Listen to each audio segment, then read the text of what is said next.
कैसे हैं आप सभी लोग। एक बार फिर से वेलकम है आपका मेरे YouTube channel study with Yogesh में। आज हम लोग उत्तराखंड इतिहास के डॉक्टर अजय रावत की जो बुक है उससे कुछ इंपॉर्टेंट फैक्ट 2-3 क्लासेस में इसकी देता हूं। उसके बाद आपको इस बुक को पढ़ने की ज़रूरत नहीं पड़ेगी, क्योंकि जैसे मैंने हिस्ट्री मैंने क्या किया है, मिक्सअप किया है। यानी 3-4-5 किताबों का जो कॉम्बिनेशन बनाएंगे हम लोग, जो इंपॉर्टेंट फैक्ट आपके एग्जाम की दृष्टि से होते हैं, उसको आप लोगों को मैंने तैयार करा रखा है। उत्तराखंड इतिहास की भी जो वीडियोज़ हैं वो मिक्सअप हैं, यानी वो एक जगह उसका कोई प्रॉपर सोर्स नहीं है, 3-4 किताबों से मिलकर वो सोर्स मैंने आपको दिया हुआ है। उसी प्रकार से आज जो वीडियो है एक या दो वीडियोस में आप लोगों को टोटल बता देता हूँ, 2 या 3 मतलब 2 वीडियोस मैक्सिमम मान के चलिए इस पोर्शन से और आएंगे आपके, ठीक है। यानी आपका ये वाला पोर्शन कंप्लीट हो जाएगा। उत्तराखंड के अंदर परीक्षा वाणी जो है उसके जो लास्ट के कुछ चैप्टर हैं, 2 से 3 वीडियोस, यानी मैं ये मान के चल रहा हूँ कि हमारा जो टोटल प्लान है आज से सिर्फ और सिर्फ मैक्सिमम 7 क्लासेस वीडियो वीपीडीओ के एग्जाम तक आपकी यूके की आएगी, ठीक है। Maximum 7 classes. उसके बाद अगर बाई चांस कोई उत्तराखंड की क्लास आती है, वो इस बात पे डिपेंड करेगा कि आपका उत्तराखंड भी पेपर कब होता है और आप लोगों को किस चीज़ में दिक्कत हो रही है। मेरी ओर से सिर्फ 7 क्लासेज आपकी उत्तराखंड की आनी है, थोड़ा सा ये ध्यान देना है, ठीक है। हिंदी की मेरी ओर से 4 क्लासेज आएंगी। अब टोटल मिला के हिंदी की कितनी क्लासेज आएंगी? 4 क्लासेज आएंगी आपकी वीडियो बीपीडीओ के एग्जाम से पहले। और इसमें एक जो आपका हिंदी कंप्यूटिंग वाला है और थोड़ा सा पत्रकारिता, जो आप लोगों को कुछ दिक्कत हो रही है कुछ लोगों को, उसको फिर से समझा दूंगा। हालांकि पत्रकारिता जिसने करना है वो चेक कर ले प्ले लिस्ट में जाके, उत्तराखंड मैंने आपको हिंदी पत्रकारिता कराया हुआ है, ठीक है। तो 4 वीडियो जो होगी, टोटल 11 वीडियो हैं। एंशिएंट हिस्ट्री की मेरी नज़रों में लगभग 6 वीडियो जाएंगी आपकी एंशिएंट हिस्ट्री की, ठीक है।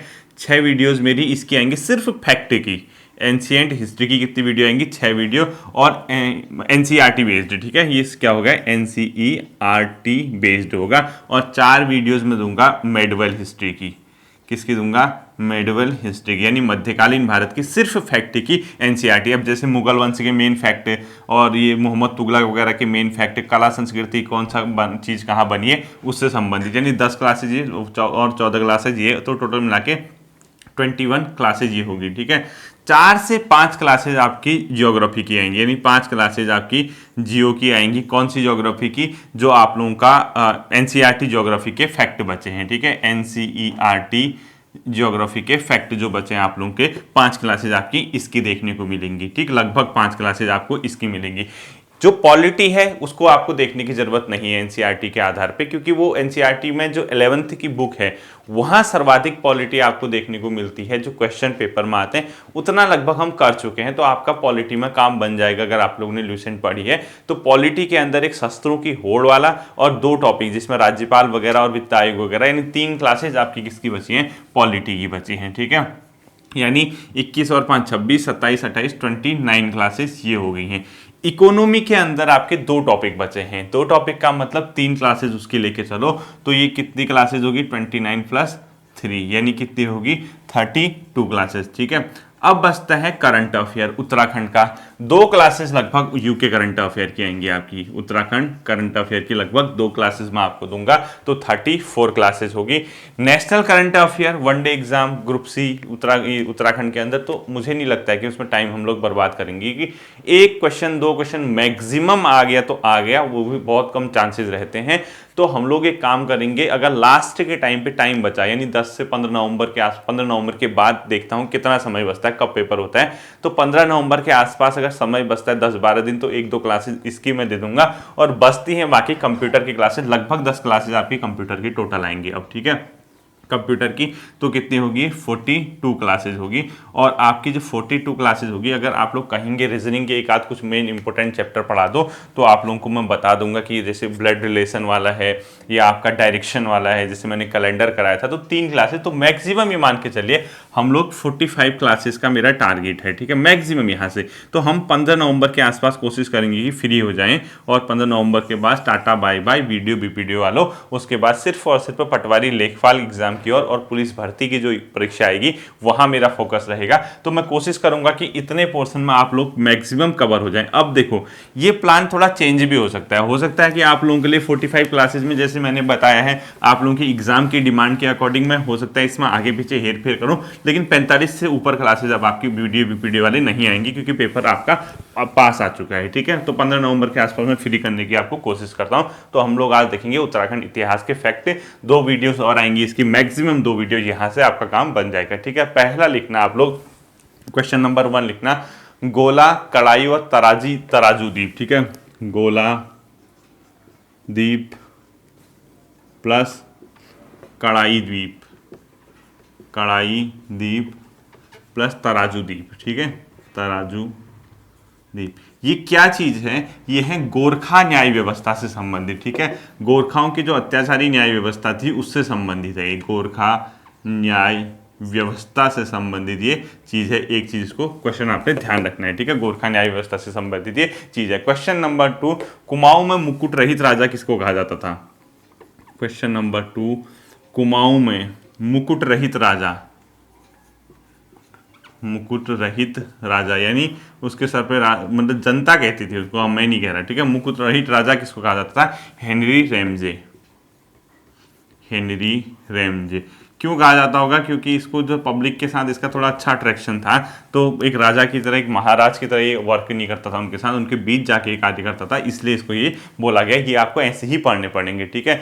नेक्स्ट क्वेश्चन लिखना है आपको, सन 1864 में, एक क्वेश्चन फॉर्म पे लिखना है, 1864 में ब्रिटिश द्वारा, यानी जो यहाँ पे अंग्रेजों द्वारा जर्मनी की सहायता से, जर्मनी की सहायता से, पूरा क्वेश्चन लिखना है, ठीक है। 1864 में ब्रिटिश द्वारा जर्मनी की सहायता से वन विभाग की जो स्थापना की गई, वो उसके पहले जो महानिदेशक थे वो कौन थे?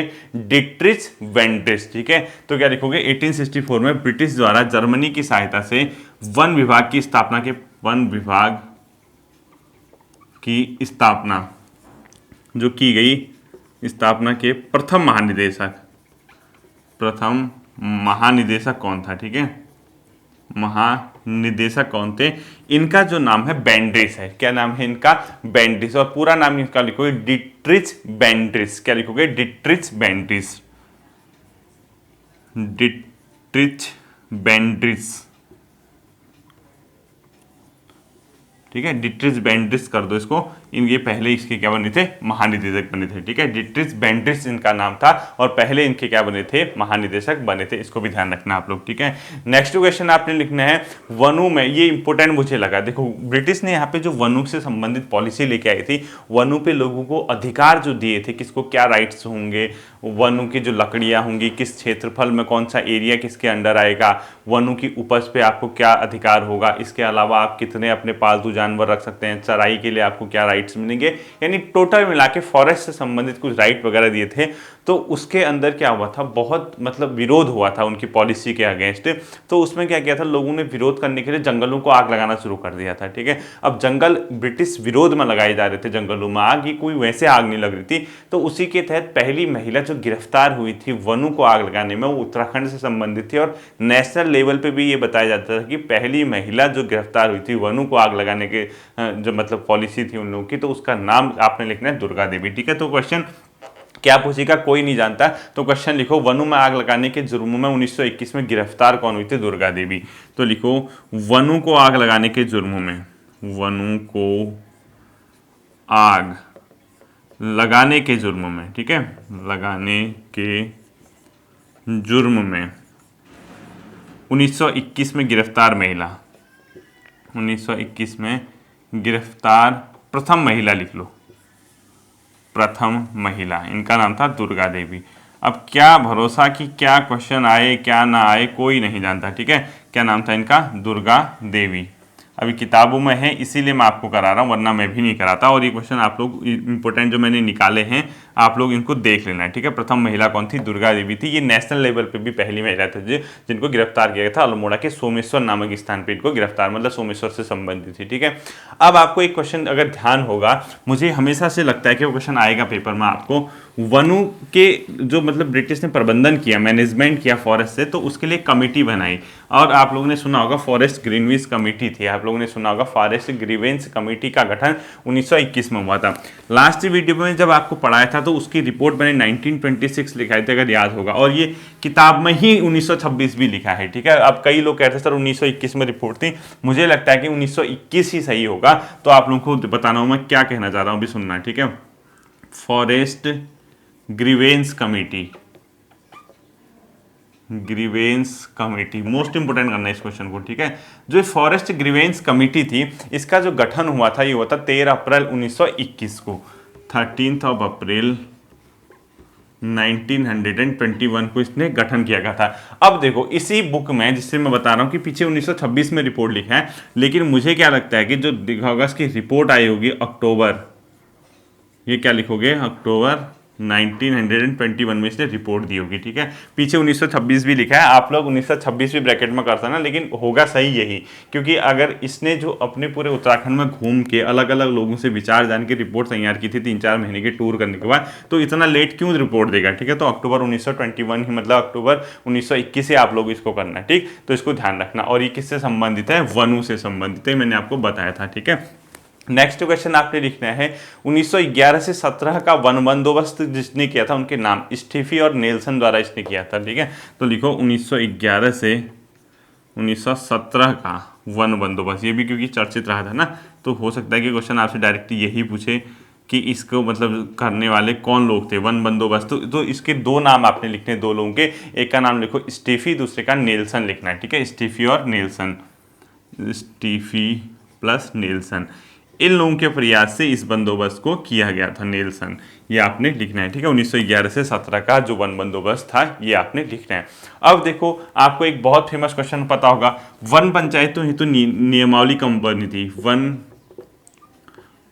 पंचायतों हेतु जो नियमावली बनाई थी, नियमावली मतलब रूल, ठीक है, 1931 में बनी थी। और इसका प्रथम विचार कब आया था, यानी इस पे विचार किया गया था 1925 में कि यार कोई नियमावली बनाई जाए। अब इनको नियमावली बनाने के लिए कोई ना कोई ऐसा चाहिए था जो एक्सपर्ट हो, जिसको कुछ एक्सपीरियंस हो, जिसकी सहायता ली जाए। तो उसी क्रम में इन्होंने जिसकी सहायता ली थी उसका नाम था Kailash Chand Gairola. Super important question कर देना, कहीं ये ना पूछ दे कि वन पंचायतों हेतु जो 1931 में नियमावली बनाई गई थी उसमें किसने महत्वपूर्ण भूमिका निभाई थी, तो उनका नाम था कैलाश चंद गैरोला, ठीक है। तो महत्वपूर्ण भूमिका निभाना, इसमें इंपोर्टेंट रोल, महत्वपूर्ण भूमिका, कैलाश चंद गैरोला, कैलाश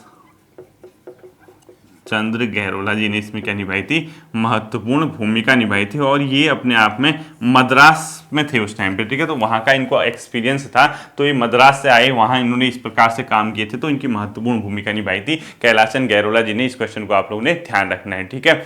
नेक्स्ट आपने लिखना है कि ये जो वन पंचायतों हेतु नियमावली बनी थी संपूर्ण उत्तराखंड के अलावा सिर्फ और सिर्फ जहां लागू नहीं हुई थी वो लिखना है टिहरी में। तो यहाँ लिख दो टिहरी में लागू नहीं, टिहरी क्योंकि अलग रियासत थी, आप लोगों को पता होगा, टिहरी में लागू नहीं, इसीलिए इसको टिहरी में लागू नहीं किया गया, ठीक है। अलकनंदा के वेस्टर्न पोर्शन में टिहरी रियासत था और ईस्टर्न पोर्शन में जो ब्रिटिश कुमाऊं का इलाका है, ठीक। ये क्वेश्चन आप लोगों को ध्यान रखना है।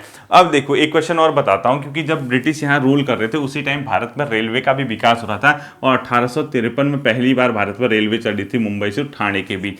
तो रेलवे पटरियों को बनाने के लिए, रेलवे के लिए लकड़ी की बहुत आवश्यकता थी। अब उत्तराखंड के कई इलाकों में वन संपदा से उत्तराखंड मतलब क्या था, बहुत ज़्यादा संपन्न था एक हिसाब से कहा जाए। तो यहाँ पे क्या था, इन लोगों को लकड़ी वगैरह चाहिए थी, यानी मजबूत इमारती लकड़ियाँ जो रेल की पटरियाँ वगैरह बनाने में यूज की जाए, ऐसी कुछ लकड़ियाँ इनको यहाँ से ज़रूरत थी। अब उसकी ढुलाई के लिए बहुत ज़्यादा दिक्कत हो रही थी कि कैसे उसको एक जगह से दूसरी जगह उसका ट्रांसपोर्ट किया जाए, ठीक है। तो इन लोगों ने, एक व्यक्ति थे वो टिहरी रियासत में आए थे, उन्होंने एक दिमाग लगाया लकड़ी की क्या बनाया जाए, मतलब गोले टाइप के, मतलब गुटके टाइप के बनाए जाए, इस टाइप से, यानी जो भी बनाया जाए गुटके टाइप के लकड़ी के निकाले जाए पेड़ों से काट के और इनको नदियों में बहा दिया जाए और नदी के रास्ते ही जहाँ पे पहुँचना होगा वहाँ इनको रोक के इनको रिसीव कर लिया जाए। तो कहने का ये मतलब है लकड़ी ढुलाई हेतु नदी मार्ग का प्रयोग उत्तराखंड में जो किया था वो विल्सन नाम के व्यक्ति ने किया था, इसको ध्यान रखना है, ठीक है।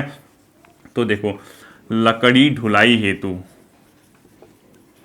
लकड़ी ढुलाई हेतु नदी मार्ग का प्रयोग बहुत फायदेमंद रहा था इसके लिए, इसको बहुत कमाई हुई थी। नदी मार्ग का प्रयोग उत्तराखंड में जो किया था वो क्या था, विल्सन नाम के व्यक्ति ने, ठीक है। उत्तराखंड में आए थे और ये क्यों किया था, इसका कॉन्सेप्ट हल्का सा मैंने आपको आइडिया बता दिया, ठीक है। टिहरी राज्य में आया था। अब जैसे मैंने आपको एक वन विभाग की स्थापना पढ़ाई थी, इसी प्रकार से टिहरी राज्य में भी क्या हुआ था, वनों से संबंधित एक प्रकार के क्या बनाए गए थे, नियम वगैरह बनाए गए थे, कानून बनाए गए थे। तो लिखो टिहरी रियासत में वन विभाग, टिहरी रियासत में वन विभाग, वन विभाग की स्थापना कब हुई थी, अगर आपसे पूछता है 1885 में। यानी टिहरी राज्य में वन विभाग की स्थापना 1885 में हुई थी। और इसने क्या किया, टिहरी राज्य में वन प्रबंधन का कार्य किया, मतलब वनों के मैनेजमेंट से संबंधित ये कार्य कर रहे थे। और इसी क्रम में जो, जैसे आपको मैंने बताया ना, कैलाश चंद गहलोत ने वन पंचायतों के जो वन नियम बने थे उसमें महत्वपूर्ण भूमिका निभाई।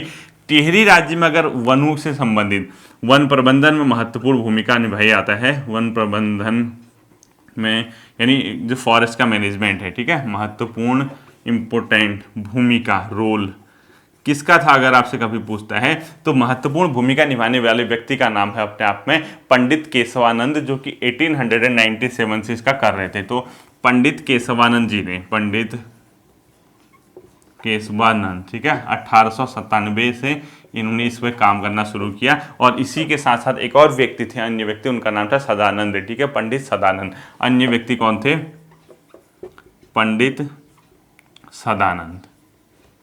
इन लोगों ने यहाँ पे क्या महत्वपूर्ण भूमिका निभाई, किससे, ये फॉरेस्ट के मैनेजमेंट को लेके, ठीक है। अब देखो 2-3 टर्मिनोलॉजी मैं आपको बताऊंगा। एक शब्द का यूज हुआ है वटक शब्द, क्या लिखोगे, वटक शब्द का प्रयोग कहाँ हुआ है।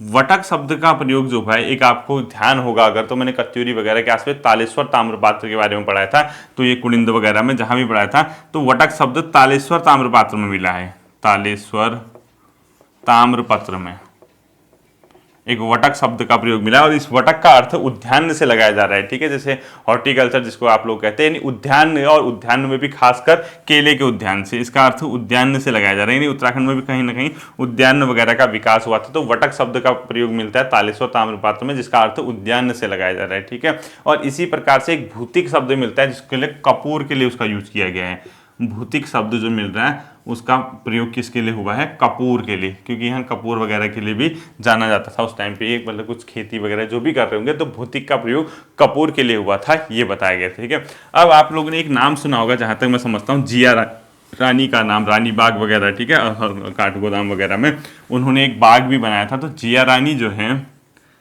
जिया रानी, इनका एक और अन्य नाम था, किसी एक और अन्य नाम से जानी जाती हैं, इनका अन्य नाम था मौला देवी। क्या है, मौला देवी, इनको मौला देवी नाम से भी जाना जाता था, मौला देवी। साथ ही साथ जो जिया रानी है, जिया रानी का जो संबंध है वो कत्यूरी रानी से है, ठीक है, ये कत्यूरी थी, मतलब कत्यूरी रानी, इनका संबंध कत्यूरी से था, ये भी आप लोगों को ध्यान रखना है, जिया रानी, ठीक है। एक मोस्ट इंपोर्टेंट क्वेश्चन लिख दो, कुमाऊं गवर्नमेंट गार्डन की स्थापना कब हुई थी, 1909 में। कुमाऊं गवर्नमेंट गार्डन की स्थापना 1909, ये भी इंपॉर्टेंट क्वेश्चन है। कुमाऊं गवर्नमेंट गार्डन की स्थापना 1909 लिखना। और साथ ही साथ लिखना, हर्सिल में बागवानी कृषि प्रारंभ करने का श्रेय जाता है फ्रेडरिक विल्सन को। हर्सिल मतलब उत्तरकाशी, ठीक है, हर्सिल घाटी आपने सुना है, वहाँ बागवानी खेती, हर्सिल में हॉर्टिकल्चर, बागवानी खेती किसने शुरू की, फ्रेडरिक विल्सन ने, फ्रेडरिक विल्सन, ठीक है। और इन्हीं के नाम पर यहाँ पर एक सेब भी पाया जाता है जिसको विल्सन सेब कहा जाता है, ठीक है। इन्हीं के नाम पे हर्सिल घाटी में एक सेब मिलता है, इसको बोलते हैं विल्सन सेब, यानी उसकी प्रजाति का नाम विल्सन सेब लिखा गया है, ठीक है, विल्सन सेब यानी एप्पल। तो अब आपको नेक्स्ट चीज़ जो मैं आपको बताना चाह रहा हूँ, मैं आपको ये बताऊंगा कि चौबटिया उद्यान, आप लोगों ने नाम सुना होगा, अल्मोड़ा में रानीखेत के पास, उसकी स्थापना लिखो, चौबटिया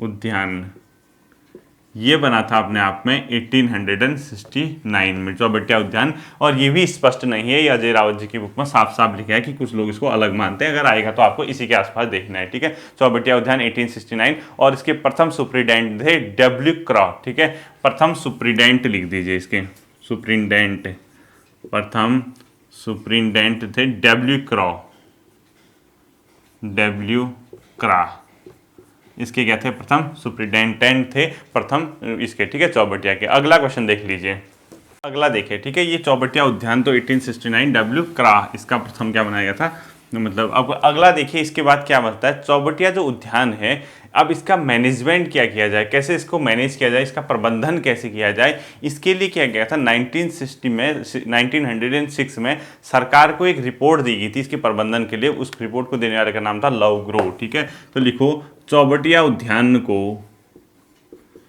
चौबटिया उद्यान के मैनेजमेंट प्रबंधन हेतु सरकार को रिपोर्ट दी थी एक ने, ठीक है, सरकार को रिपोर्ट देने वाला व्यक्ति कौन था? Love Grove. क्या था? लव ग्रोव जी ने कब दी थी? 1906 में, 1906 में लव ग्रोव नाम के व्यक्ति ने सरकार को एक क्या पेश की थी? रिपोर्ट पेश की थी। इसको ध्यान रखना है, ठीक है। नेक्स्ट क्वेश्चन, उत्तराखंड में लांग कीपर किसकी प्रजाति है? लांग कीपर, यह है आलू की प्रजाति। किसकी? आलू की प्रजाति, ठीक है, यानी आलू की क्या है? ये प्रजाति है लांग कीपर, और इसको उत्तराखंड लाने का श्रेय जाता है नार्मल गिल को, ठीक है, इसको नार्मल गिल को। अब ये क्वेश्चन तो पढ़ाने की जरूरत नहीं है ना कि उत्तराखंड में आलू की खेती सबसे पहले देहरादून में की गई थी, यंग द्वारा 1900 कुछ 1800 कुछ में होगी, वो उस टाइप के क्वेश्चन आएंगे ही नहीं क्वेश्चन, ठीक है। क्या पता इसकी प्रजाति पूछ दे आपसे, तो ये ध्यान रखना। अगला अब है नहीं है, मुझे भी नहीं पता,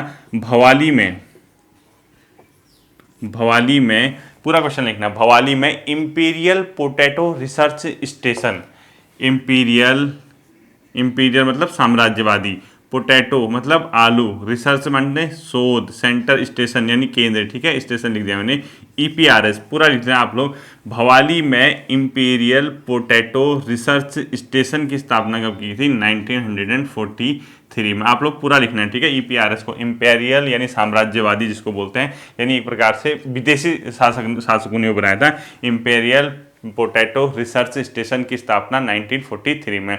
चौबटिया में हिल फ्रूट रिसर्च सेंटर लिखो आप। चौबटिया अल्मोड़ा, ठीक है, रानीखेत के पास। चौबटिया में हिल फ्रूट रिसर्च सेंटर, हिल फ्रूट रिसर्च सेंटर, ये था 1932 में, ठीक है। चौबटिया में हिल फ्रूट रिसर्च सेंटर 1932 में, और भवाली में इंपीरियल पोटैटो रिसर्च स्टेशन 1943 में, ठीक है। नेक्स्ट क्वेश्चन लिखना है, अल्मोड़ा में शुद्ध साहित्य समिति की स्थापना कब हुई थी? 1943 में, ठीक है, 1913 में, 1913 में। अल्मोड़ा में शुद्ध साहित्य समिति, ये क्वेश्चन हुआ था 1913 में, 1913 में इसकी स्थापना हुई थी, और ये किसने की थी? स्वामी सत्यदेव द्वारा, ठीक है, स्वामी सत्यदेव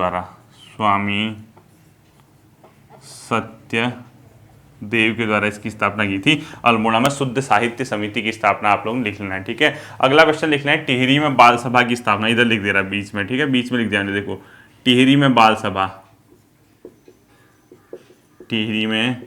सभा 1935 में इसकी क्या की थी? स्थापना की थी, टिहरी में बाल सभा की स्थापना, ठीक है। अगला क्वेश्चन लिखना है, आज़ाद हिंद फौज में शामिल गढ़वाल बटालियंस के नाम, ठीक है, क्या लिखोगे? आज़ाद हिंद फौज में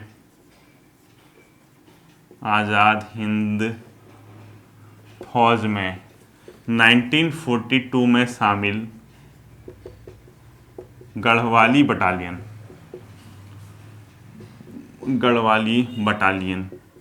कौन कौन सी थी? एक थी 2 और दूसरा, इसको मैं रेज कर रहा हूँ, ठीक है, इसको मैंने हटा दिया। तो कौन कौन सी 2 बटालियन शामिल हुई थी? 2/18 और 5/18, ठीक, इसको भी ध्यान रखना। इसको मैं रेज कर देता हूँ, देखो 2/18 और 5/18, ये 2 बटालियंस इसमें क्या हुई थी? शामिल हुई थी, 2/18 व 5/18, ठीक है, ये ध्यान रखना। अगला जो क्वेश्चन है वो मुझे लगता है कि व्यक्तिगत तौर पे इंपॉर्टेंट क्वेश्चन है आपका, स्टार कर देना। अब आना ना आना ये तो भाग्य की बातें हैं, लेकिन जो एक इंसान को हल्का सा आइडिया रहता है कि यार हाँ ये क्वेश्चन एग्जाम की दृष्टि से इंपॉर्टेंट हो सकता है, इसलिए मैं कहता हूँ। तो अगला क्वेश्चन लिखना है, सुभाष चंद्र बोस द्वारा किस कमांडर को सरदार-ए-जंग की उपाधि से नवाजा गया था? तो लिखो SC बोस, सुभाष चंद्र बोस द्वारा किस कमांडर को क्या किससे सरदार-ए-जंग मत से उपाधि से नवाजा गया था? सरदार-ए-जंग से की उपाधि दी गई थी, देखो इंपॉर्टेंट कर देना, ठीक है, सरदार-ए-जंग की उपाधि से नवाजा गया था। तो इनका नाम है लेफ्टिनेंट कर्नल PC रतूड़ी, ठीक है, PS रतूड़ी। क्या लिखोगे? Lieutenant colonel PS Raturi. तो क्या लिखोगे? Lieutenant colonel PS Raturi. Raturi साहब को इन्होंने क्या किया था, सरदार ए जंग की उपाधि से नवाजा था। और ये क्यों नवाजा था, क्योंकि जब ये सिंगापुर में थे तो उस समय क्या हुआ था, जब ये जो ये मतलब बर्मा वगैरह के इलाके में चढ़ाई करना था इन लोगों ने, यानी एक प्रकार से अराकान योमा की जो पहाड़ियाँ थी, अराकान योमा बर्मा के इलाके में, तो उस समय इन्होंने विजय प्राप्त कर ली थी। तो ब्रैकेट में लिखो अराकान क्षेत्र या बर्मा क्षेत्र में विजय के उपरांत है। ठीक है, क्या लिखोगे, अराकान या बर्मा क्षेत्र। ठीक है, ये जो अराकान मलेशिया वगैरह का क्षेत्र है, मतलब ये इधर, तो बर्मा क्षेत्र में, ब्रह्मा हो गई, अराकान ऑब्लिक बर्मा क्षेत्र में विजय के उपरांत, विजय मतलब वहाँ कुछ अनाज वगैरह जो भी होगा, जो किया होगा इन लोगों ने, तो आप लोग को ये देखना है सरदार ए जंग किसे कहा था, कर्नल पीएस रतूड़ी को सरदार ए जंग की उपाधि इन्होंने दी थी, इसको ध्यान रखना है। ठीक है, अगला क्वेश्चन लिखना है आपने, अकबर ने किस चंद शासक को 84 माल, तराई के क्षेत्र में 84 माल, इसी को बोलते थे नौलखिया माल। ठीक है, नौलखिया माल, नौलखिया मतलब 9 लाख की रेवेन्यू होता था, 9 लाख रुपए तक का, इसलिए इसको नौलखिया माल बोला जाता है। ठीक है, 84 माल या नौलखिया माल उपहार स्वरूप दिया, ये दिया था रुद्रचंद को। अब क्यों दिया था, क्योंकि रुद्रचंद की सेना ने, चंद्रवंश की अकबर सेना की सहायता की थी नागौर अभियान के दौरान। ब्रैकेट में लिखो, नागौर अभियान में सहायता के हेतु, अभियान में सहायता, यानी नागौर का जो इलाका है वहाँ मुगल शासक जब लड़ रहे थे तो उसमें इस चंद शासक ने इनकी हेल्प की थी। तो इसने 84 माल या नौलखिया माल का इलाका जो तराई में है, अभी 84 माल का इलाका 7 परगनों में बटा है। ठीक है, 7 परगनों, 7 पट्टियों में। अब जिसके अंदर आपका वर्तमान रुद्रपुर, काशीपुर, बाजपुर, जसपुर, ये सारा इलाका, ये नानकमत्ता का इलाका, ये सारा इलाका आता है ना, तो वो पूरा इलाका जो था तराई का, वो रुद्रचंद को मिला था, अकबर से मिला था। इसको ध्यान रखना, इंपॉर्टेंट क्वेश्चन है। ठीक है, तो ये इस क्षेत्र के विजय के कारण।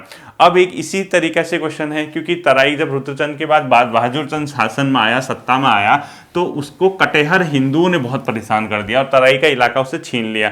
तो उन कटेहर हिंदुओं द्वारा जो तराई का इलाका छीना जा रहा था, उससे हेल्प लेने के लिए बाज बहादुर चंद चला गया मुगल साम्राज्य में, यानी मुगल दरबार में चला गया। तो क्वेश्चन लिखना है, तराई से कटेहर हिंदुओं को हटाने हेतु मुगल सहायता किसने ली, बाज बहादुर चंद ने। ठीक है, तो अगला लिखो, तराई से कटेहर हिंदू,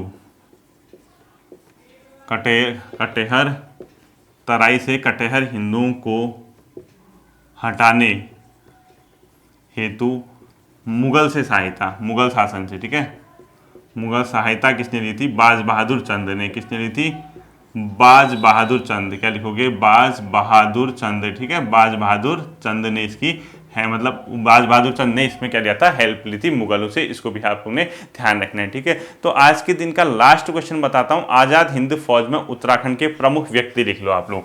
आजाद हिंद फौज में उत्तराखंड से प्रमुख व्यक्ति, प्रमुख सैनिक लिखना है आपने, हेडिंग लिखना, आजाद हिंद फौज में उत्तराखंड से प्रमुख कौन से लोग सम्मिलित हुए थे, ये आपको ध्यान रखना होगा। ठीक है, तो लिख लीजिए, आजाद हिंद फौज में उत्तराखंड से प्रमुख, आजाद हिंद फौज में उत्तराखंड से प्रमुख, उत्तराखंड से कौन थे लोग प्रमुख थे। ठीक है, ये हमने ध्यान रखना है, कौन कौन से लोगों ने यहाँ से प्रतिभाग किया। ये क्वेश्चन क्या पता क्वेश्चन पूछ ले कभी आपसे, तो क्या क्या लिखोगे, पहला आप लोगों ने लिखना है ज्ञान सिंह बिष्ट। क्या लिखोगे, पहला ज्ञान सिंह बिष्ट, ज्ञान सिंह बिष्ट लिख लो पहला। दूसरा जो नाम लिखना है आपने वो लिखना है महेंद्र सिंह बागड़ी। क्या लिखोगे, महेंद्र सिंह बागड़ी, महेंद्र सिंह बागड़ी। ठीक है, इसके अलावा तीसरा जो नाम आपने लिखना है उनका नाम लिखना है क्या, लेफ्टिनेंट कर्नल चंद्र सिंह नेगी, और इसको इंपोर्टेंट करना, लेफ्टिनेंट कर्नल चंद्र सिंह नेगी। ठीक है, lieutenant colonel CS Negi, Chandra Singh Negi. ये इसलिए इंपॉर्टेंट करना कहा मैंने क्योंकि जो सिंगापुर में इनका ऑफिसर ट्रेनिंग कॉलेज था उसका एक कमांडर था। तो लिखो, इस आज़ाद हिंद फौज में सिंगापुर में ऑफिसर ट्रेनिंग कॉलेज, OTC लिख दिया मैंने। ठीक है, आप लोग पूरा लिखना, ऑफिसर्स ट्रेनिंग कॉलेज यानी ऑफिसर ट्रेनिंग स्कूल लिख लो, या तो या कॉलेज जो भी लिखते हो OTS कर दो इसको। ऑफिसर ट्रेनिंग स्कूल के कमांडर थे, के कमांडर, इसीलिए मैंने आपको इंपॉर्टेंट दिया। अब क्वेश्चन क्या पूछेगा कह रहे आप लोग, क्वेश्चन इस तरीके से पूछ सकता है कि आज़ाद हिंद फौज में सिंगापुर में किस व्यक्ति ने किसने इसमें ऑफिसर ट्रेनिंग के कमांडर, स्कूल के कमांडर के रूप में भूमिका निभाई। ऑप्शन आएगा ज्ञान सिंह बिष्ट, महेंद्र सिंह बागड़ी, लेफ्टिनेंट कर्नल चंद्र सिंह नेगी। तो वहां बेहोश मत होकर आना, तो इसलिए मैंने आप लोगों को ये बताया, ठीक है। नेक्स्ट लिखना है मेजर देव सिंह दानू, जो कि पर्सनल एडजुटेंट थे किसके, सुभाष चंद्र बोस के, ठीक है। क्या लिखोगे, इधर लिख देता हूँ, ठीक है। क्या लिखोगे, मेजर दानू, यानी मेजर दानू का पूरा नाम क्या है, मेजर देव सिंह दानू, ठीक है, डीएस दानू, मेजर देव सिंह दानू। ये सुभाष चंद्र के साथ पर्सनली रहते थे, ठीक है, यानी सुभाष चंद्र बोस के साथ पर्सनल जो एडजुटेंट थे, एडजुटेंट बोस के साथ, पर्सनल एडजुटेंट किसके थे, बोस के, यानी सुभाष चंद्र बोस के पर्सनल एडजुटेंट अगर कोई था, मेजर देव सिंह दानू ये भी शामिल थे। लेफ्टिनेंट कर्नल पीएस रतूड़ी, मैंने आपको बता दिया बोस की प्रथम बटालियन के क्या थे, वो कमांडर थे, ठीक है। पीएस रतूड़ी लिख लो, लेफ्टिनेंट कर्नल, अभी बताया था जो मैंने आपको, पीएस रतूड़ी, ये क्या थे, सुभाष चंद्र बोस में बोस की प्रथम कमांडर, प्रथम बटालियन के कमांडर, प्रथम बटालियन के कमांडर से। और अंतिम जो बचता है, अंतिम नाम आपका आता है, उनका नाम है मेजर पदम सिंह, ठीक है। तो अंतिम लिख लो यहाँ, मेजर पदम सिंह, ठीक है।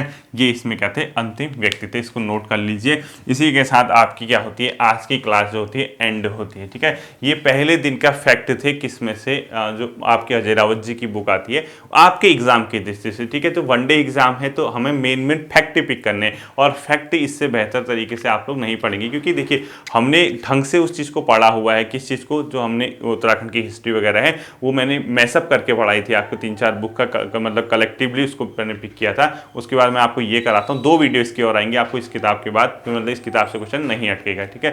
फिर मिलते हैं आपके साथ अगले सेशन में, अपना ध्यान रखिए, थैंक यू।